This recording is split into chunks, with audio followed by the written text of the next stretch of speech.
رب صل بسم اللہ الرحمن الرحیم۔ سورہ انبیاء کا دوسرا رکوع اور 17ویں پارے کا بھی دوسرا رکوع آج میں شروع کروں گا حسب معمول، مختصر لفظی ترجمہ، مختصر گرامر کے ساتھ، پھر انشاءاللہ اس کی تفسیر ہوگی۔ اعوذ باللہ من الشیطان الرجیم، بسم اللہ الرحمن الرحیم۔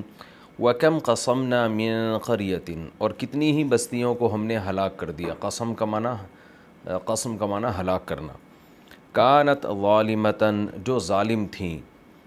وَأَنشَأْنَا بَعْدَهَا، اور پیدا کیا ہم نے ان بستیوں کے بعد۔ انشاء ينشئ انشاءً، پیدا کرنا، کئی بار یہ لفظ آ چکا ہے، ہم اردو میں کہتے ہیں نا نشو و نما، تو یہ اصل میں تھا نشأ ینشأ نشوءً، اور نما ینمو نمواً، اور نماءً مصدر آتا ہے، تو نشأ ینشأ نشوءً، نشوءً کا مطلب بڑھنا، اور نمو کسی چیز میں نمو پیدا ہونا، اس کو بھی بڑھنا کہتے ہیں۔ تو عربی کا اصل میں یہ لفظ ہے نشوٌ و نماءً، نشوٌ و نماءً، لیکن اردو میں اس کو پڑھتے ہیں نشو و نما، تو اردو میں یہ اس طرح سے چینج ہو گیا ہے، نشو و نما۔ وَأَنشَأْنَا بَعْدَهَا، اور ہم نے اس کے بعد پیدا کیا، یعنی ان بستیوں کی ہلاکت کے بعد، قوماً آخرین، دوسری قوموں کو۔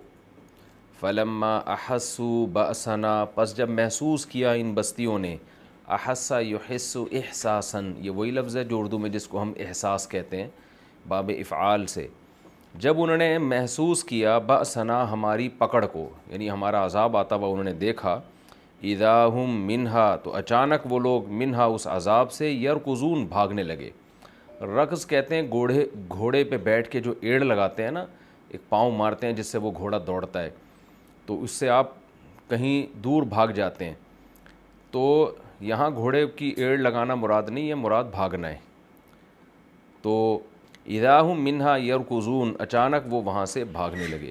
لا ترکضوا، مت بھاگو، رکض یرکضو، وہی، یعنی اللہ کی طرف سے کہا گیا، قالا کا لفظ یہاں محذوف ہے یا قلنا محذوف ہے، ہم نے ان سے کہا مت بھاگو، ورجعوا، اور لوٹو، الی ما، اس چیز کی طرف، اترفتم فیہ، جس میں تمہیں عیش دیا گیا۔ اطرافا یطرفو، اطرافن کا معنی خوش عیشی دینا، عیش کا سامان دینا، اترانا بھی ہوتا ہے کہ جن کو زیادہ نعمتیں ملتی ہیں تو اترانے لگتے ہیں نا، وہ فخر کرنے لگتے ہیں۔ تو ما اترفتم فیہ، اترفتم اکرمتم کی طرح، ان نعمتوں کی طرف لوٹو، اترفتم فیہ، جن میں تمہیں خوش عیشی دی گئی، جن میں تمہیں عیش و عشرت کی زندگی دی گئی، اترانے والی زندگی دی گئی، جس پہ تم اترایا کرتے تھے، لوٹو اس نعمتوں کی طرف دوبارہ، بھاگتے کہاں ہو۔ وَمَسَاكِنِكُمْ، اور اپنے مسکن کی طرف لوٹو، مسکن کی جمع مساکن، مسکن رہائش گاہ، ان سے کہا کہ اپنی رہائش گاہوں کی طرف لوٹو، لعلکم تسألون، شاید تم سے سوال کیا جائے، شاید تم سے پوچھا جائے، تفسیر میں ڈیٹیل بتاؤں گا۔ قالوا یا ویلنا، وہ بستی کے لوگ کہنے لگے، ہائے ہماری بدبختی، انا کننا ظالمین، بے شک ہم ظالم تھے۔ فما زالت تلک دعواہم، مسلسل رہا، تلک یہ والا، دعواہم ان کی پکار۔ کئی بار یہ لفظ آ چکا ہے زالا یا زالو، زائل ہونا، اور یہ ہمیشہ نفی کے لفظ کے ساتھ آتا ہے، لا یزالو، زائل نہ ہونا، یعنی کنٹینیو کسی چیز کا رہنا۔ تو ما زالت، زالہ، کیونکہ دعویٰ جو ہے نا یہ تلکا کا لفظ مؤنث ہے نا، تو اس لیے زالہ کے بجائے زالت، تو ما زالت کنٹینیو رہا، مسلسل رہا، تلکا دعواہم، ان کا یہ دعویٰ، یعنی یہ پکار کہ ہم ظالم ہیں، یہ مسلسل وہ بولتے رہے، حتیٰ جعلناہم، یہاں تک کہ بنا دیا ہم نے ان کو، حصیداً، کٹی ہوئی کھیتی۔ حسد یحسدو کا معنی ہوتا ہے کھیتی کا کاٹنا، حصید بمعنی محصود، یعنی وہ کھیتی جو کٹی ہوئی ہو، ہم نے ان کو ایسا بنا دیا جیسے کٹی ہوئی کھیتی، خامدین، اور بجھی ہوئی آگ۔ خمد یخمدو، خمودن کا معنی آگ کا بجھنا، تو خامد بجھنے والی آگ، یعنی ہم نے ان کو ایسا بنا دیا جیسے کھیتی کٹی ہوئی ہو یا آگ بجھی ہوئی ہو۔ وما خلقنا السماء والارض، اور نہیں بنایا ہم نے آسمان کو اور زمین کو، وما بینہما، اور وہ تمام چیزیں جو آسمان اور زمین کے درمیان ہیں، لاعبین، اس حال میں کہ ہم کھیل کرنے والے تھے، یعنی اس کنڈیشن میں ہم نے نہیں بنایا کہ ہماری نیت تھی لاعبین، لہو و لعب ہے نا، کئی بار یہ لفظ آ چکا ہے، کھیل کود کو کہا جاتا ہے کہ ہم صرف ایک کھیل تماشا کرنے والے تھے. لاعب کھلاڑی کو کہتے ہیں عربی میں، لاعبین اس کی جمع، کہ ہم محض کھیل کرنے والے تھے، ایک خوش رہنے کے لیے اور بس ایک انٹرٹینمنٹ کے لیے ہم نے اس کائنات کو بنایا، ایسا نہیں ہے. لو ارادنا اگر ہم ارادہ کرتے، ان نتخذ لہوا کہ ہم بنائیں کسی چیز کو لہو، ہم لہو ٹھہرائیں. لہو و لعب ایک ہی معنی میں استعمال ہوتا ہے، یعنی ہم اگر کھیل تماشا یا لغو کام کرنا ٹھہراتے، یعنی کچھ ہم ایسا ارادہ کرتے کہ ہم کچھ کھیل کود کریں، کوئی لہو کام کریں، تو لاتخذناہ ہم اس کھیل کو ٹھہراتے من لدنا اپنی طرف سے. لاتخذنا اصل میں تھا لاتخذنا، اکتسبنا کی طرح، تو الف سائلنٹ ہو گیا تو لاتخذناہ، تو ہم ٹھہرا لیتے اس کو من لدنا اپنی طرف سے. تفسیر میں انشاءاللہ اس کی ڈیٹیل بتاؤں گا. ان کننا فاعلین اگر ہوتے ہم فاعلین کرنے والے کچھ، یعنی ہم ایسا کچھ کرنے والے ہوتے تو ہم کائنات کو نہ بناتے مگر بلکہ اپنی طرف سے کوئی کھیل کود کی چیز بنا لیتے. بل نقذف بالحق بلکہ ہم پھینکتے ہیں حق کے ساتھ، حق کو. قذف یقذف کا معنی پھینکنا، حد قذف بھی ہے نا کہ آپ نے ایک کی طرف زنا کی تہمت پھینک ڈالی تو اس پر آپ کو کوڑے لگائے جاتے ہیں. بل نقذف بالحق بلکہ ہم پھینکتے ہیں حق کو علی الباطل باطل پر. فیدمغہ دماغ کا لفظ اردو میں استعمال ہوتا ہے، دمغ یدمغ عربی میں کہتے ہیں دماغ نکال دینا کسی کا. تو فیدمغہ ہم حق کو باطل پر پھینکتے ہیں، فیدمغہ تو وہ حق اس باطل کا دماغ نکال دیتا ہے. یہ اردو میں جیسے محاورہ استعمال ہوتا ہے نا کہ میں نے فلاں کا بھیجا نکال دیا، تو اللہ فرماتے ہیں کہ ہم جب حق کو باطل پہ مارتے ہیں نا تو ایسے کہ باطل کا بھیجا نکال دیتے ہیں ہم. فَإِذَا هُوَ زَاهِقٌ تو اچانک وہ باطل کلعدم ہو جاتا ہے، بھاگ جاتا ہے وہ باطل. زَحَقَ يَزْحَقُ زُحُوقًا کا معنی بھاگ جانا، چلے جانا. مشہور آیت ہے نا سورہ بنی اسرائیل کی، جاء الحق وزهق الباطل ان الباطل کان زہوقا. وَلَكُمُ الْوَيْلُ اور اے مشرکو تمہارے لیے تباہی ہے، مما ان باتوں کی وجہ سے تصفون جو تم بیان کرتے ہو. وصف یصفو بیان کرنا، کسی کی صفت بیان کرنا یا کوئی بھی چیز کو بیان کرنا اس کو بھی وصف کہا جاتا ہے. وَلَهُ مَنْ فِي السَّمَاوَاتِ وَالْأَرْضِ اور اسی کے لیے ہے جو کچھ آسمانوں میں ہے، والارض اور جو زمین میں. وَمَنْ عِنْدَهُ اور وہ مخلوق عِنْدَهُ جو اس اللہ کے پاس ہے. لا يستكبرون عن عبادته وہ تکبر نہیں کرتی اللہ کی عبادت سے، غلامی سے. ولا يستحسرون اور نہ وہ تھکتے ہیں، نہ وہ تھکتے ہیں اللہ کی عبادت اور حکام سے، اور نہ وہ تکبر کرتے ہیں. یسبحون اللیل والنہار وہ رات میں اور دن میں پاکی بیان کرتے ہیں اللہ کی.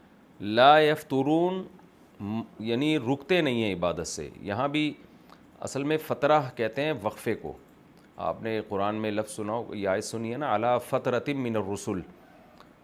اللہ تعالیٰ نے عربوں سے فرمایا کہ یعنی مشرکین مکہ سے کہا کہ تمہارے پاس ایک رسول آ چکے ہیں، علی فترۃ من الرسل، بہت سے پیغمبروں کی فترت میں یعنی وقفے کے بعد آئے ہیں. حضرت عیسیٰ علیہ السلام اور ہمارے نبی کے درمیان تقریباً 600 سال کا فاصلہ ہے.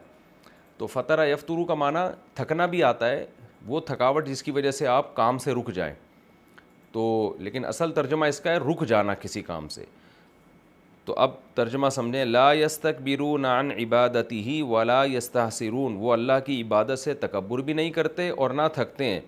یسبحون اللیل والنہار رات میں بھی اور دن میں بھی اللہ کی پاکی بیان کرتے ہیں. لا یفترون اور اس عبادت سے رکتے نہیں ہیں.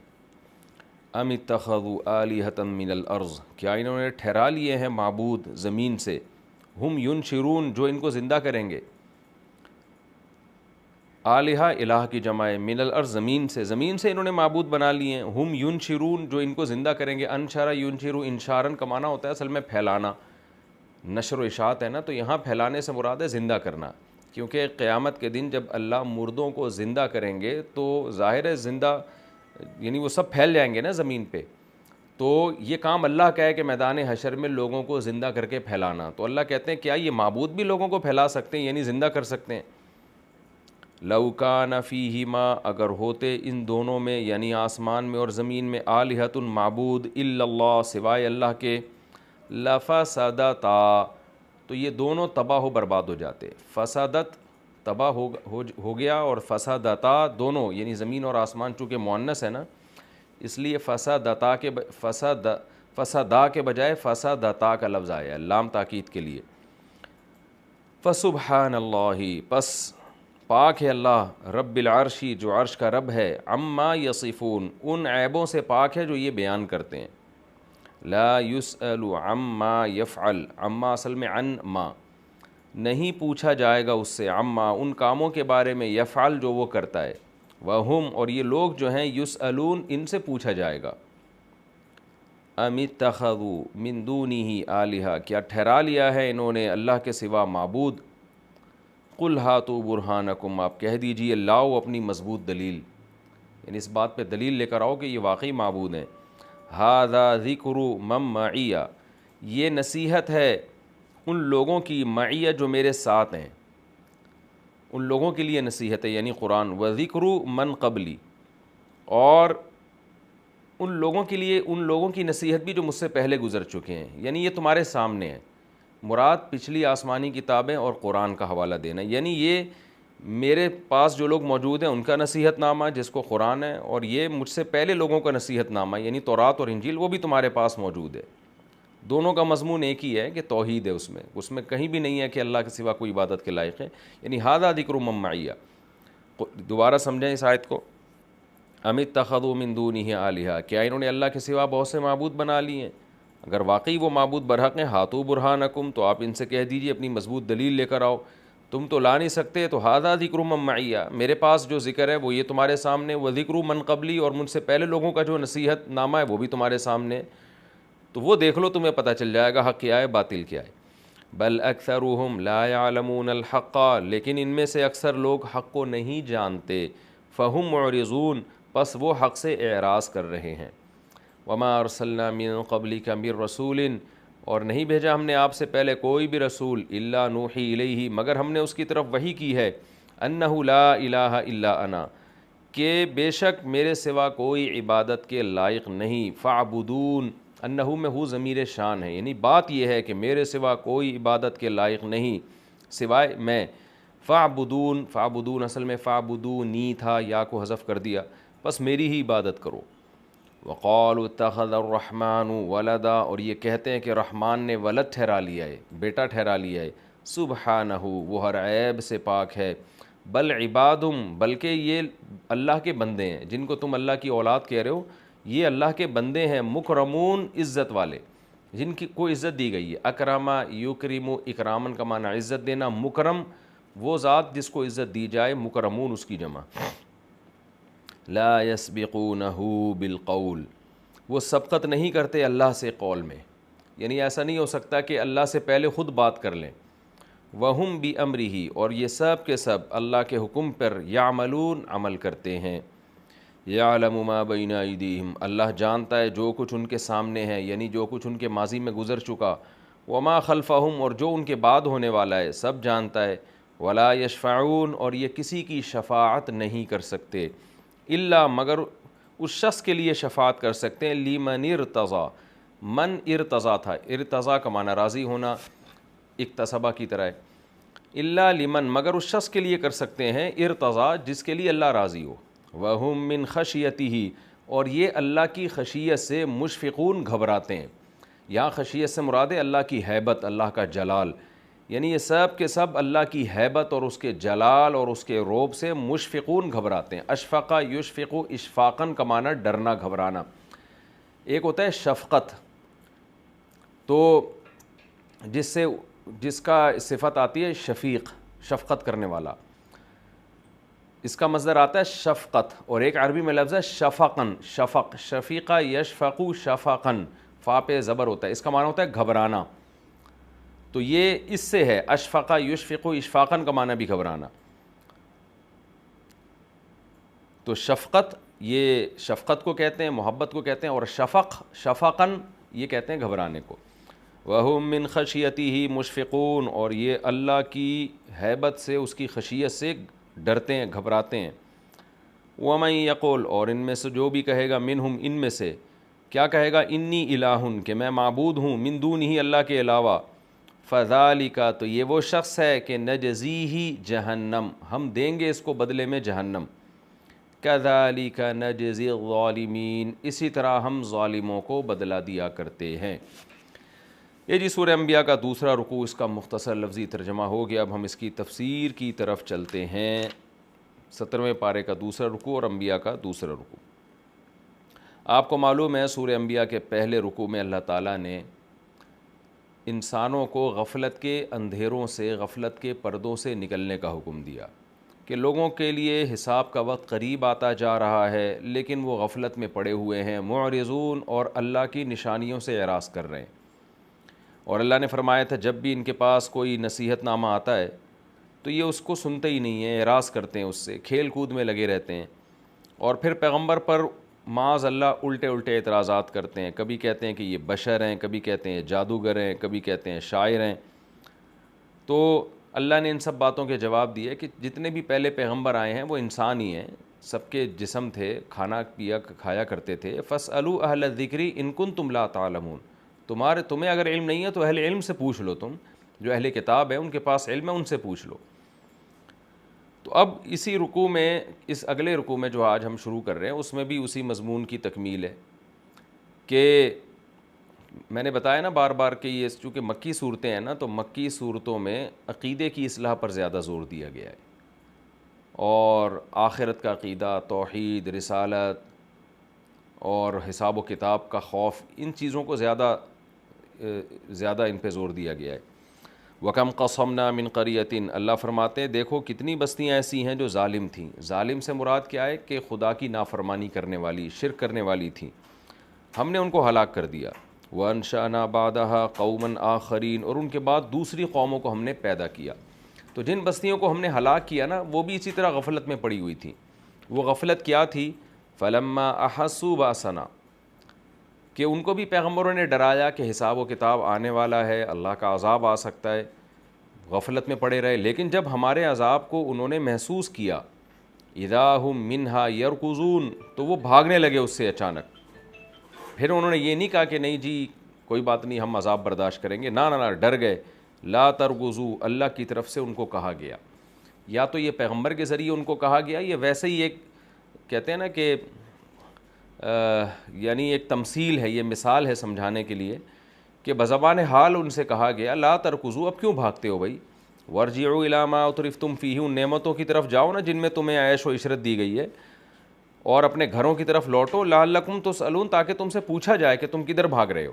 یہ بھی ایک محاورے کے طور پر یہ لفظ استعمال ہوتا ہے کہ بھئی جیسے کوئی بھاگ رہا ہو نا تو ہم کہتے ہیں بھئی کہاں بھاگ رہا ہے, تو یہ سوال پوچھتے ہیں نا ہم کدھر بھاگ رہے ہو تم, تو یہ اس سامنے والے کو اور زیادہ رسوا کرنے کے لیے کہ اب کدھر بھاگ رہے ہو بھائی, پہلے تو تم یہ عذاب کا مطالبہ کیا کرتے تھے.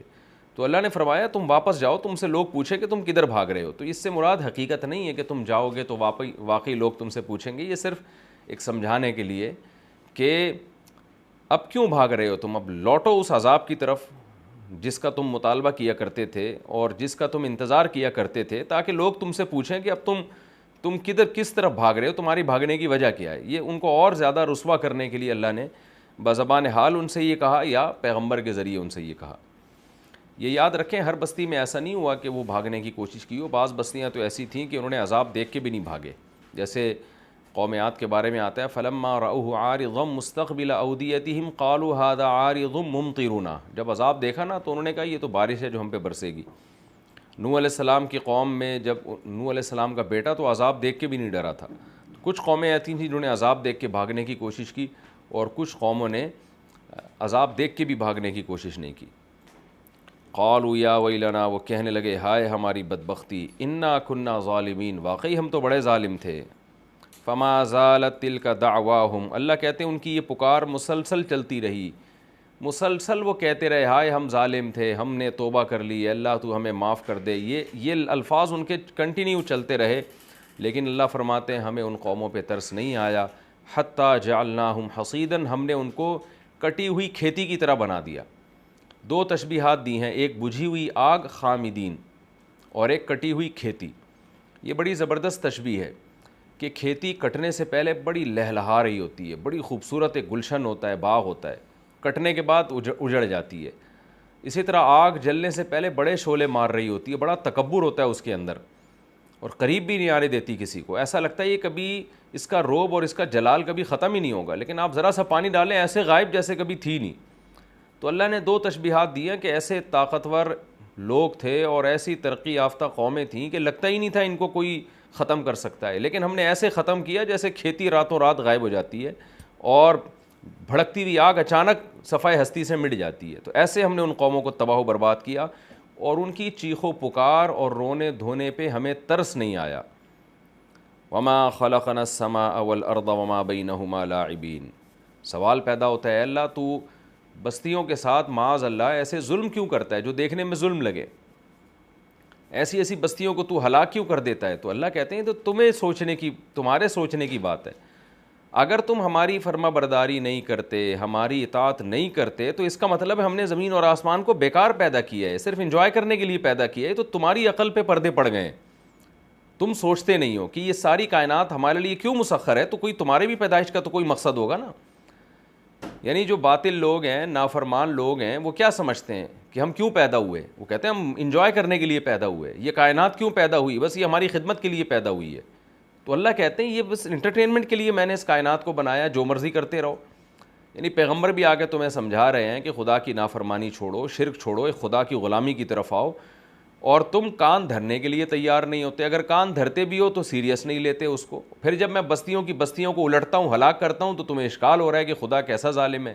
تو اللہ کہتے ہیں اشکال تو ان لوگوں پہ ہونا چاہیے جو اس کائنات کی لذتوں سے فائدہ اٹھا رہے ہیں اور یہ سمجھ رہے ہیں کہ خدا نے اس کائنات کو بیکار پیدا کیا ہے. تو اشکال تو ان پہ ہونا چاہیے. تو یہ بہترین موقع پہ, بلاغت کے بہت اعلیٰ معیار پہ ہے یہ آیت کہ جس وقت اس آیت کو ہونا چاہیے تھا اللہ نے اسی وقت اس کا تذکرہ کیا کہ بستی کے ہلاک کرنے کے بعد اللہ نے کہا کہ وما خلقنا السماء والارض وما بینہما لاعبین, کہ ہم نے اس آسمانوں اور زمینوں کو کھیل تماشے کے لیے پیدا نہیں کیا ہے. اس کی مثال ایسے ہے نا جیسے آپ نے کسی پہ بہت زیادہ احسانات کیے, بہت آپ کا کوئی ملازم تھا, آپ نے اس کو بہت سارے پیسے دیے, بہت زبردست پروٹوکول دے کے کوئی کام اس کے ذمے لگایا, تو وہ اس کام کو فوکس ہی نہیں کر رہا اور آپ کے دیے ہوئے پیسے سے عیاشی کر رہا ہے, سارے جو بینیفٹس کمپنی نے اس کو دیے ہیں اس سے فائدے اٹھا رہا ہے, وہ کام کو فوکس نہیں کر رہا. کمپنی نمائندہ بھیج رہی ہے بھائی آپ کو کام دیا گیا ہے, آپ اس کو فوکس کریں, اور بار بار اس کو سمجھایا جائے, وہ نہیں مان رہا ہو, تو اچانک ایک نوٹس آتا ہے بھائی آپ کو ہم نے کمپنی سے نکال دیا ہے. اور پھر کمپنی اس کے بعد کیا کہتی ہے کہ تم یہ سمجھ رہے تھے کہ ہم نے تمہیں ابھی یہاں بیکار رکھا ہوا ہے, یہاں تمہیں تو فیسلٹیز مل رہی ہیں فضول کی مل رہی ہیں. تو قرآن کا بھی یہی انداز ہے کہ ہم نے ان بستیوں کو جو تباہ و برباد کیا, تو خوب سمجھ لو ہم نے آسمانوں اور زمینوں کو اور اس کے درمیان جو کچھ پیدا کیا بیکار پیدا نہیں کیا. اس کا کوئی مقصد ہے, اور وہ مقصد کیا ہے کہ لوگ اس کائنات کو دیکھ کر یقین کریں کہ اس کائنات کا کوئی بنانے والا ہے, یہ خود بخود نہیں بن سکتی, اور وہ اکیلا ہے, اس کے ساتھ کوئی شریک نہیں ہے, اور اس نے ہمارے ذمے کچھ احکام لگائے ہیں, ہمیں اس کو راضی کر کے دنیا سے جانا ہے. اگر ہم راضی کیے بغیر گئے تو انجام اچھا نہیں ہوگا, ہم راضی کر کے گئے تو ہمارا انجام بہت اچھا ہوگا, جنت کی صورت میں ہمیں ایک بدلہ ملے گا. تو یہ تمام چیزوں کو ثابت کرنے کے لیے اس کائنات کو میں نے بنایا جو اس کی اصل وجہ ہے. تم سمجھتے ہو کہ ویسے ہی بنا دیا تو اب جو مرضی کرتے پھرو. تو اللہ فرماتے ہیں کہ بل لو اردنا ان نتخذ لہوا, اگر ہم ارادہ کرتے نا کہ اس کائنات کو انٹرٹینمنٹ کے لیے بناتے, ایک کھیل تماشے کے لیے بناتے, لاتخذناہ من لدنا, تو ہم یہ کھیل تماشے کی چیز اپنی طرف سے بنا لیتے, کائنات کو بنانے کی ہمیں ضرورت نہیں تھی. ان کننا فاعلین, اگر ہم یہ کام کرتے, یعنی ہم نے تو یہ کام کرنا ہی نہیں. اللہ کو لہو و لعب اللہ کی شان کے خلاف ہے کہ وہ بیکار کوئی کام کرے, اس کو ٹائم پاس کرنے کے لیے کھیل تماشوں کی ضرورت نہیں ہے. یعنی فرضی مثال دی جا رہی ہے کہ اگر ہم ایسا کرتے بھی تو اتنی بڑی کائنات بنانے کی ہمیں ضرورت نہیں تھی, اور 20 طریقے تھے ہمارے پاس جو دل بہلانے کے ہوتے ہیں. اس کی مثال ہے جیسے کوئی بادشاہ کیا کرتا ہے, ایک بہت خوبصورت پروجیکٹ بناتا ہے اور فیسیلیٹیٹ کرتا ہے اپنے لوگوں کو, اور ایک مقصد ہوتا ہے اس کا کہ بھئی اپنے ملازمین کو جو ہے وہ بہت زیادہ میں سہولتیں دوں گا, اور پھر ان کے ذمے کوئی کام لگاتا ہے. تو ملازمین یہ سمجھتے ہیں کہ بھئی یہ بادشاہ نے بس ویسے ہی تفریح کے لیے کیا ہے. تو بادشاہ کیا کہے گا, بھائی مجھے تفریح کے لیے ان چھوٹے کاموں کی ضرورت نہیں ہے, کیونکہ بادشاہ کے لیے تو یہ بہت چھوٹا کام ہے نا. تو بادشاہ کہے گا میں اگر مجھے تفریح کرنی ہوگی تو میرے پاس تفریح کے اور بہت سارے ذرائع ہیں. تو یہ کائنات اللہ کے لحاظ سے کچھ بھی نہیں ہے, اس کی کوئی 2 ٹکے کی حیثیت نہیں ہے. تو اللہ تعالیٰ کے اندر جو ذاتی کمالات ہیں وہ اتنے بڑے کمالات ہیں کہ کائنات تو ایک مچھر کے پر کے برابر بھی نہیں ہے. تو اللہ کہتا ہے میں پھر اس مادی چیز کو کیوں بناؤں گا اپنی انٹرٹینمنٹ کے لیے. یعنی صرف فرضی مثالیں ہیں, اس کا یہ مطلب ہرگز نہیں ہے کہ اللہ کو تفریح کی ضرورت ہے تو اللہ واقعی کوئی اور چیز بنا لیتا تفریح کے لیے. یہ تو ہمیں سمجھانے کے لیے, میں نے بتایا نا قرآن اللہ کا کلام ہے, لیکن چونکہ مخاطبین انسان ہیں تو اللہ تعالیٰ انسانوں کے محاوروں میں بات کرتے ہیں کہ وہ اس طرز پہ کلام کرتے ہیں جس طرز پہ کلام انسانوں کی سمجھ میں آئے. تو ان کننا فاعلین, اگر ہم ایسا کرتے, ظاہر ہے ہمیں اس کی ضرورت نہیں ہے لیکن ہم کرتے بھی تو اس کائنات کو بنانے کی ضرورت نہیں تھی. آگے اللہ فرماتے ہیں بل نقذف بالحق علی الباطل, بلکہ بات اصل میں یہ ہے کہ ہم حق کو باطل پہ دے مارتے ہیں. یعنی ہم جب دلائل دیتے ہیں تو تمہارا جو باطل نظریہ ہے وہ نظریہ کیا ہے؟ شرک والا نظریہ, آخرت کے انکار والا نظریہ, اور یہ نظریہ کہ یہ کائنات ایویں ہی پیدا ہوئی ہے بس مزے اڑانے کے لیے. تو اللہ کہتے ہیں ان باطل نظریات پر جب حق مارتے ہیں تو فید مغوہ, ہمارا بیان کردہ حق اس باطل کا بھیجا باہر نکال دیتا ہے, یعنی اس کی ایسی کی تیسی کر دیتا ہے.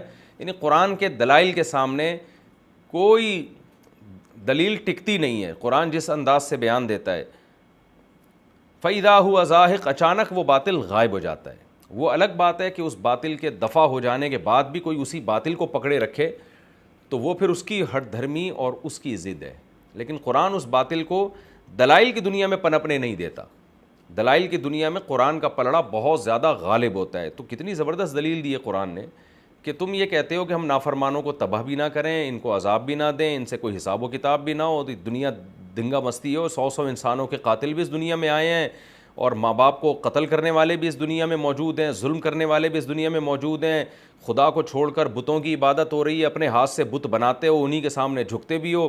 خدا یہ سارے مناظر دیکھتا رہے اور تم اس خوش فہمیوں میں رہو کہ تمہیں کھلاتا بھی رہے, پلاتا بھی رہے, اور لائف کو انجوائے بھی کرتے رہو, ناچ گانے بھی کرتے رہو. تو اللہ کہتے ہیں اس کا مطلب میں تو کچھ بھی نہیں, میں تو ایسے ہی عرش پہ بیٹھا ہوا بس تفریح دیکھ رہا ہوں, تماشا دیکھ رہا ہوں, اور میں نے تماشے کے لیے اس کائنات کو پیدا کیا تھا. تو یہ تمہاری عقل خراب ہے. ہم نے تو دلائل کے انبار لگا دیے ہیں جس سے کوئی بھی ذی شعور آدمی, تھوڑی سی سینس رکھنے والا آدمی بھی کہے گا کہ نہ نہ نہ نہ, اتنی اندھیری اس کائنات میں نہیں ہے جتنی ہم نے سمجھ لی ہے. وَلَكُمُ الْوَيْلُ مِمَّا تَصِفُونَ, اللہ کہتے ہیں ہم نے تو دلائل کی دنیا میں باطل کا بھیجا باہر نکال دیا, لیکن تمہارے لیے تباہی ہے ان باتوں کی وجہ سے جو تم بیان کر رہے ہو. تم جو باتیں کر رہے ہو نا کہ خدا, کچھ لوگ انکار کر رہے ہیں خدا کا, کچھ خدا کے ساتھ دوسروں کو شریک کر رہے ہیں, کچھ خدا کو مانتے ہیں مگر خدا کی ماننے کے لیے تیار نہیں ہیں اور اس پہ دلائل دے رہے ہیں. تو اللہ کہتے ہیں تم جو کچھ دلائل دے رہے ہو اس پہ تمہارے لیے تباہی ہے, اور اللہ جو دلائل دے رہا ہے اس سے باطل کا بھیجا نکال رہا ہے. وَلَهُ مَنْ فِي السَّمَاوَاتِ وَالْأَرْضِ, اور جو کچھ آسمانوں میں اور زمین میں ہے وہ سب اسی خدا کا ہے. وَمَنْ عِنْدَهُ, اور جو مخلوق اللہ کے پاس ہے جن کو فرشتے کہا جاتا ہے, لَا يَسْتَكْبِرُونَ عَنْ عِبَادَتِهِ, وہ تکبر نہیں کرتے اللہ کی عبادت سے, وَلَا يَسْتَحْسِرُونَ, اور نہ وہ تھکتے ہیں. کیونکہ قرآن کے اولین مخاطب مشرکین مکہ ہیں جن میں شرک کے جراثیم ان کی کھوپڑی میں ایسے گھس گئے تھے کہ نکلتے نہیں تھے.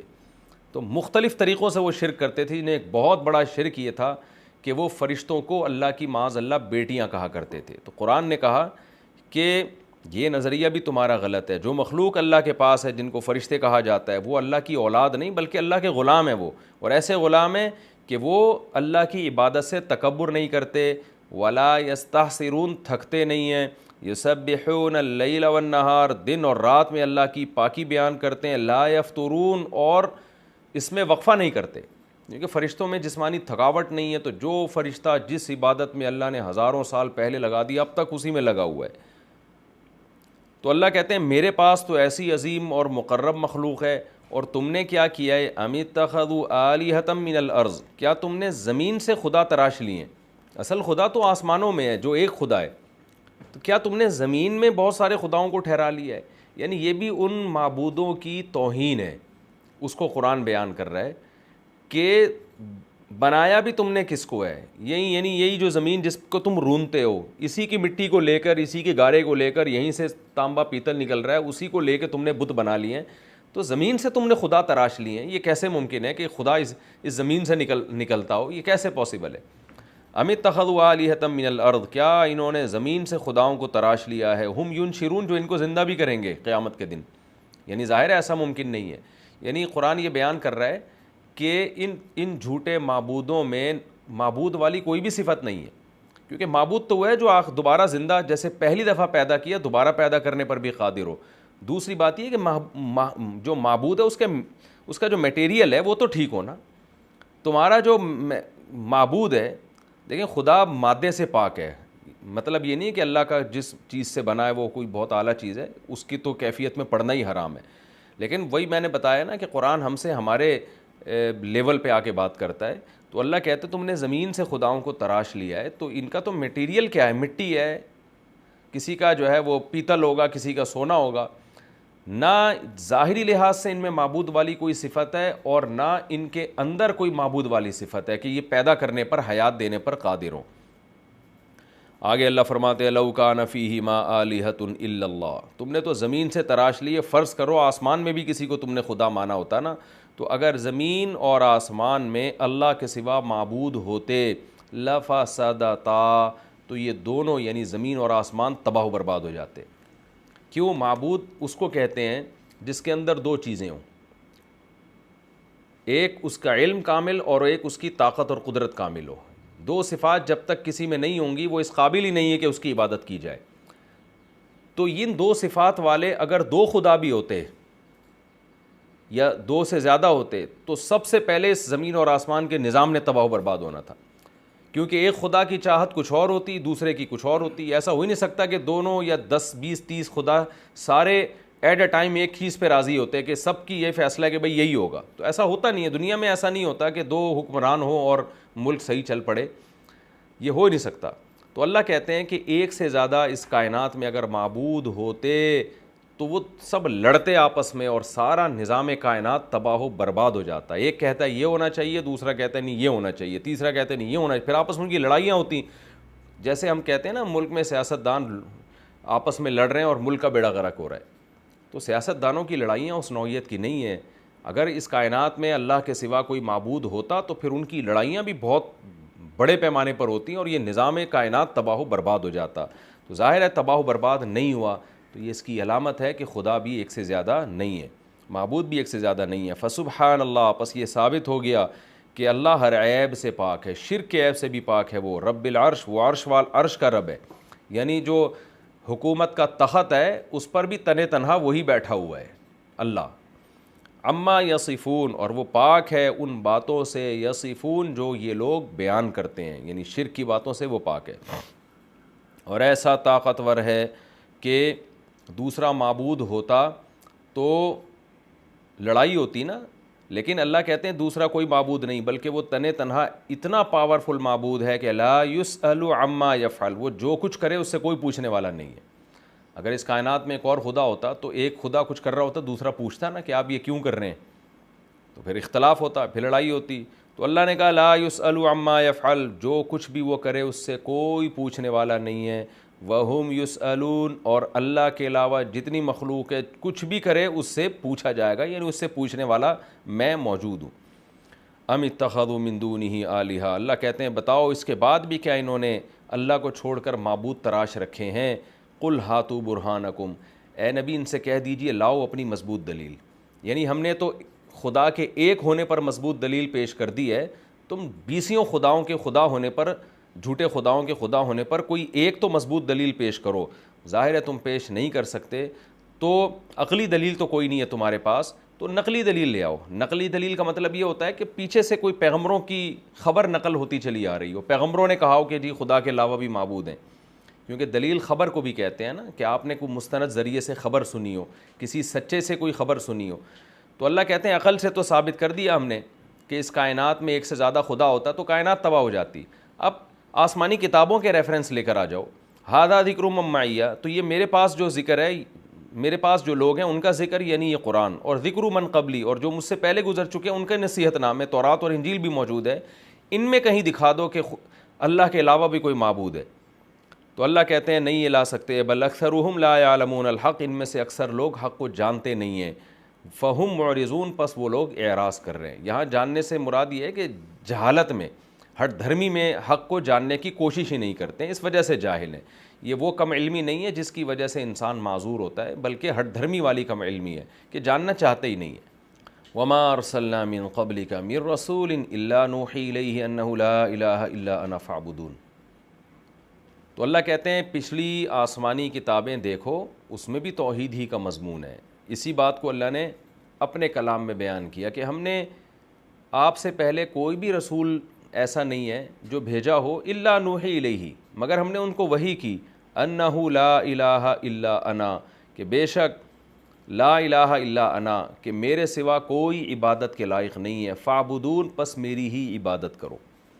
یعنی اللہ کہتے ہیں کہ مشرکین کے پاس عقل سے تو کوئی دلیل موجود نہیں ہے، پچھلی آسمانی کتابوں کے بھی ریفرنس نہیں ہے، کیونکہ یہ مضمون تو اتنا پکا ہے توحید کا کہ ہر پیغمبر آدم سے لے کے محمد صلی اللہ علیہ وسلم تک جتنے پیغمبر آئے، یہ چیز تو سب میں کامن تھی. سب سے زیادہ فوکس ہی اسی کو کیا انہوں نے کہ میرے سوا کوئی عبادت کے لائق نہیں ہے، اللہ کے سوا کوئی عبادت کے لائق نہیں ہے. جب عبادت کے لائق نہیں ہے تو پھر پریکٹیکلی بھی عبادت اسی کی کرنی ہے، صرف نظریاتی حد تک نہیں کہ ہم مانتے ہیں خدا ہے. کیونکہ مشرکین جب پھنستے تھے نا تو آ کے کہتے تھے اللہ تو ایک ہی ہے.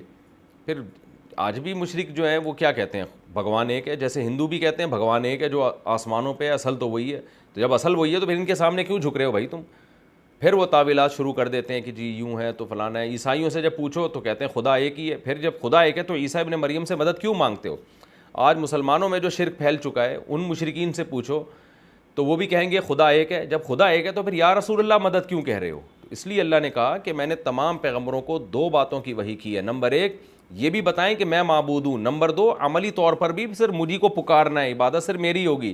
یہ نہیں کہا جائے گا کہ خدا تو ایک ہے اور پھر یا رسول اللہ مدد بھی اور یا غوث آدم مدد بھی اور پھر قبروں کو سجدے بھی اور پھر بتوں کے سامنے سجدے بھی. یہ نہیں چلے، یہ نہیں ہوگا پھر. تو اللہ کہتے ہیں یہ مضمون تو اتنا واضح ہے توحید کا تمام پیغمبروں کو، تو اس لیے مشرکین سے کہا جا رہا ہے کہ تم اہل کتاب سے رابطہ کرو، تورات اور انجیل پڑھو تو تمہیں پتہ چلے گا. وقالوا اتخذ الرحمن ولدا. اب یہاں پر ایک اشکال ہو سکتا تھا کہ جی عیسائی تو کہتے ہیں کہ اللہ کی اولاد ہے، اور قرآن کہہ رہا ہے کہ جی اہل کتاب سے پوچھو تو تمہیں بتائیں گے تورات اور انجیل کی آیات پڑھ کے کہ خدا اور معبود ایک ہی ہے. تو عیسائی تو کہتے ہیں کہ اللہ نے جو ہے وہ معاذ اللہ عیسیٰ ابن مریم اللہ کے بیٹے ہیں. تو قرآن اس کا جواب دے رہا ہے کہ وقالوا اتخذ الرحمن ولدا. یہ جو کچھ لوگ کہتے ہیں نا کہ رحمان نے کسی کو ولد ٹھہرا لیا، یہ جھوٹ بولتے ہیں. یہ انجیل اور تورات، یہ انجیل پر بہتان ہے، یہ بائبل پہ بہتان ہے، یہ تحریف شدہ بات ہے. اصل جو انجیل ہے یا اصل جو تورات ہے اس میں ایسی کوئی بات نہیں ہے. تمام پیغمبروں نے، عیسیٰ ابن مریم نے بھی یہی سمجھایا کہ عبادت کے لائق صرف ایک خدا ہے. لہذا جو عیسائی حقیقی معنی میں عیسائی ہیں، جب وہ قرآن پڑھتے ہیں تو ان کی آنکھوں سے آنسو جاری ہو جاتے ہیں، اور وہ کہتے ہیں یہ وہی کلام ہے جو عیسیٰ ابن مریم لے کر آئے. اس کا ذکر دوسری آیات میں قرآن نے کیا ہے. سبحانہ، اللہ کہتے ہیں وہ ہر عیب سے پاک ہے. بل عباد مکرمون، بلکہ یہ اللہ کے نیک بندے ہیں، یعنی جن کی طرف بھی اولاد کی نسبت کی گئی ہے. مشرکین نے کہا فرشتے اللہ کی بیٹیاں، عیسائیوں نے کہا عیسیٰ اللہ کے بیٹے معاذ اللہ. تو اللہ کہتے ہیں یہ سب کے سب بیٹے نہیں ہیں نہ بیٹیاں ہیں، بلکہ عباد اللہ کے بندے ہیں، غلام ہیں. مکرمون، لیکن ایسے غلام ہیں جن کو اللہ نے عزت دی ہے. تو ان کی عزت ہی سے لوگ دھوکے میں آ گئے اور کسی نے ان کا مقام بہت بلند کر دیا، اور جنہوں نے انکار کیا انہوں نے ان کا مقام بہت گھٹا دیا. تو اللہ کہتے ہیں اللہ کے بندے مگر عزت دار لوگ، اور ایسے اللہ کے بندے کہ لا یسبقونہ بالقول، اللہ کے سے پہلے یہ کلام نہیں کر سکتے. ان کے دلوں میں اللہ کی خشیت، اللہ کا خوف اتنا ہے کہ اللہ کی بات سے پہلے کوئی بات نہیں کر سکتے. وَهُمْ بِأَمْرِهِ يَعْمَلُونَ، اور جو بھی اللہ کا حکم ہے یہ اس پر عمل کرتے ہیں. اللہ کے نیک بندے ہیں یہ. يَعْلَمُ مَا بَيْنَ أَيْدِيهِمْ وَمَا خَلْفَهُمْ، اور یہ معبود نہیں ہے کیونکہ ان کا علم ناقص. علم صرف اللہ کا کامل ہے. وہ کیسے کامل؟ مَا بَيْنَ أَيْدِيهِمْ، جو کچھ ان کے پیچھے گزر چکا، جو ان کے بعد آنے والا ہے، اللہ کو سب علم ہے. وَلَا يَشْفَعُونَ، اور مشرکین ایک بات کہا کرتے تھے کہ شفاعت قہری، اور شرک والوں کی بھی شفاعت. وہ کہتے تھے ہم ان فرشتوں کی عبادت اس لیے کرتے ہیں قیامت کے دن ہماری سفارش کریں گے. عیسیٰ ابن مریم ہماری سفارش کریں گے، عیسائی کہتے ہیں. اللہ کہتے ہیں لا یشفعون، نہ یہ سب اللہ کے غلام ہیں. غلام کسی پہ جبر نہیں کر سکتا. غلام کسی پہ جبر نہیں کر سکتا. تو لہذا یہ اگر شفاعت کریں گے الا لمن ارتضی، اسی کی کریں گے جس پر چیز شفاعت پہ اللہ راضی ہو، یعنی جتنی سفارش پہ راضی ہو اور جس کے لیے راضی ہو بس اسی کی سفارش ہوگی. اور قرآن میں یہ مضمون جگہ جگہ اللہ نے بیان کر دیا کہ مشرک کے لیے سفارش کا دروازہ اللہ نے بند کر دیا ہے. وَهُم مِّن خَشْيَتِهِ مُشْفِقُونَ، اللہ کہتے ہیں یہ جبری شفاعت تو دور کی بات، یہ تو ہماری ہیبت سے ڈرتے ہیں، یہ تو ہماری پرمیشن کے بغیر شفاعت شروع نہیں کریں گے. تو تم کیسے امیدیں لگا کے بیٹھے ہو کہ ہم ان کی عبادت کریں گے تو یہ اللہ سے زبردستی بخشوا دیں گے ہمیں؟ یہ تمہاری بھول ہے.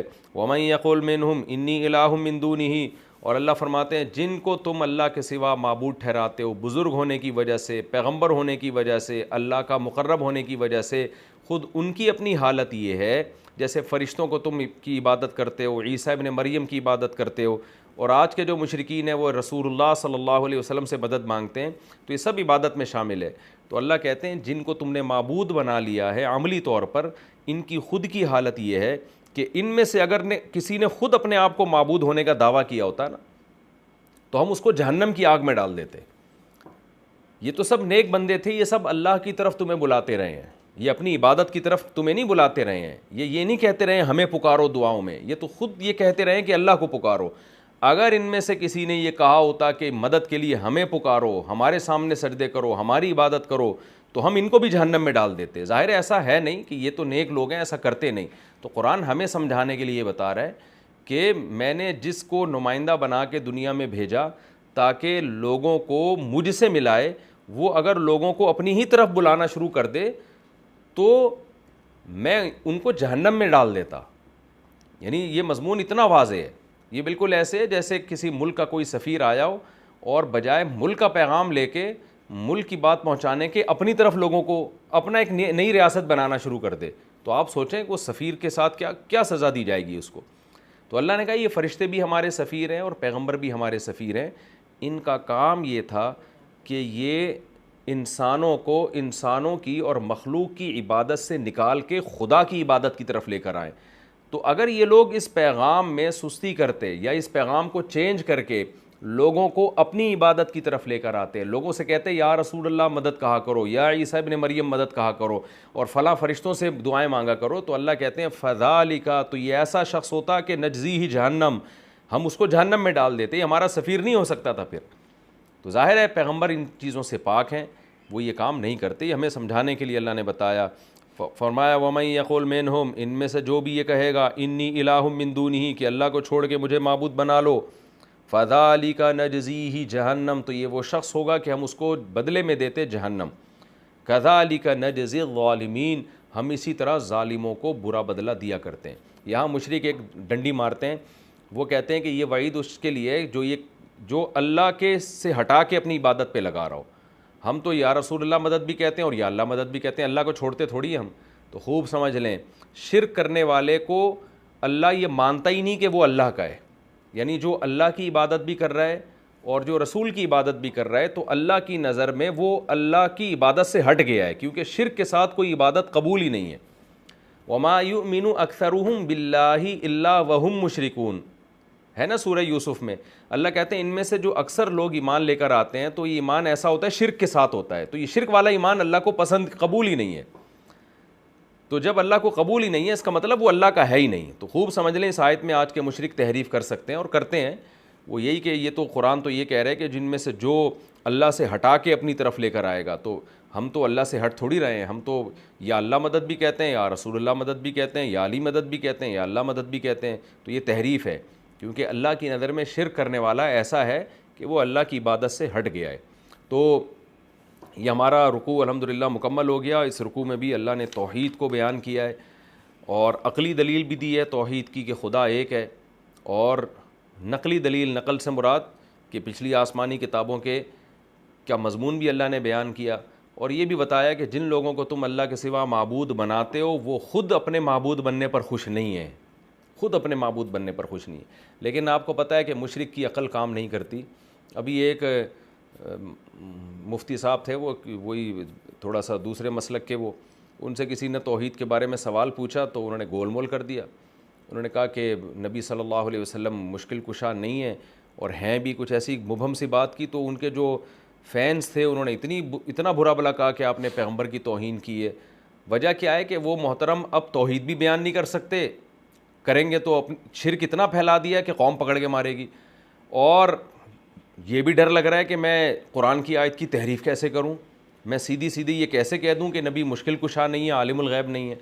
تو خود ان مذہبی اسکالرز نے بعض جو مذہبی اسکالرز ہیں, انہوں نے شرک کو پروموٹ کر کے خود اپنے لیے عذاب کھڑا کر دیا ہے. اب نہ یہ توحید بیان کر سکتے ہیں, ان کی اپنی قوم ان کو نہیں چھوڑے گی, اور اب مجبور ہو گئے ہیں شرکی بیان کریں یہ بیٹھ کے. اور اب چونکہ جو سوشل میڈیا اتنا کھل چکا ہے نا کہ اب قرآن کی تفسیر اور درس قرآن کی جو دروس ہیں, ڈاکٹر اسرار احمد رحمۃ اللہ علیہ کے دروس کتنے الحمدللہ مقبول ہوئے, تو توحید کو اتنا زیادہ الحمدللہ سوشل میڈیا پہ ایکسپلین الحمدللہ کیا جا چکا ہے, ڈاکٹر ذاکر نائک کی طرف سے بھی اور بھی بہت سارے علماء کی طرف سے اتنے واعظ اور نصیحت ہیں کہ اب یہ جو مذہبی اسکالر جو شرک کو پھیلا رہے ہیں نا, اب ان کے لیے بڑی مشکلات کھڑی ہو گئی ہیں. تو اب نہ یہ توحید بیان کرنے کے قابل بچے, نہ شرک بیان کرنے کے قابل بچے. کاش یہ قرآن پہ رہتے شروع سے تو توحید ہی کو بیان کرتے رہتے, تو ان کے گرد وہی حلقہ آتا ہے جو توحید کو پسند کرتا ہے. اور جو بے وقوف احمق لوگ ہیں جنہیں جو ہے شرک پسند ہے, توحید سے ان کو نفرت ہے, وہ احمق لوگ جاتے ہیں ان گمراہ لوگوں کی طرف. تو میں اس بیچارے مذہبی اسکالر کے بارے میں سوچ رہا تھا کہ ترس آ رہا تھا کہ اس نے اپنے آپ کو کتنی مصیبت میں ڈال دیا ہے کہ شروع میں لوگوں کو بیوقوف بناتے رہے, شرک کو پروموٹ کرتے رہے غلط سلط تعویلات کر کے, اب میڈیا پہ بیٹھ کے یا ٹیلی ویژن میں بیٹھ کے نہ اس شرک کو اس طرح سے بیان کر سکتے ہیں. 20 لوگ پکڑ لیں گے, آپ کون سی آیت بیان کر رہے ہو بھائی, آپ تو قرآن کی تحریف کر رہے ہو. اور پھر اگر صحیح قرآن بیان کرتے ہیں تو اپنی عوام پکڑ کے مارے گی کہ ہمیں اتنے سال سے آپ بیوقوف بناتے رہے ہو, آپ کو ہم اسی نام پہ تو چندہ دیتے رہے. تو یہ بہت مشکلات میں اپنے آپ کو انہوں نے ڈال دیا. اس لیے شروع سے اہل حق کے ساتھ رہنا چاہیے انسان کو, اور شروع سے قرآن ہی کی دعوت کو پر مضبوطی سے قائم رہنا چاہیے. دائیں بائیں انسان ہوتا ہے تو اپنے لیے آزمائشیں کھڑی کر دیتا ہے. یہ رکوع ہمارا الحمدللہ کمپلیٹ ہو گیا, اور اللہ کا بڑا فضل ہے, جتنا شکر اس پہ ادا کیا جائے نا کم ہے. اللہ نے ہمیں توحید پرستوں کے گھروں میں پیدا کیا. نہ ہمارے والد مشرک تھے الحمدللہ, نہ ہماری والدہ مشرک, نہ ددیال نہ ننیال. توحید پرستوں کے گھر میں پیدا ہو جانا یہ اللہ کی بہت بڑی نعمت ہے, کیونکہ اللہ توحید کے معاملے میں بہت حساس ہے. اللہ چاہتا ہے صرف میری عبادت ہو. تو یہ جناب ہماری الحمدللہ دوسرا رکوع بھی کمپلیٹ ہوا. انشاءاللہ وقت بھی مکمل ہو گیا. اب اگلے ایپیسوڈ میں انشاءاللہ میں سورہ انبیاء کا تیسرا رکوع اور 17ویں پارے کا بھی تیسرا رکوع شروع کروں گا. اللہ تعالی ہمیں سمجھنے کی, عمل کی توفیق عطا فرمائے. وما علینا الا البلاغ.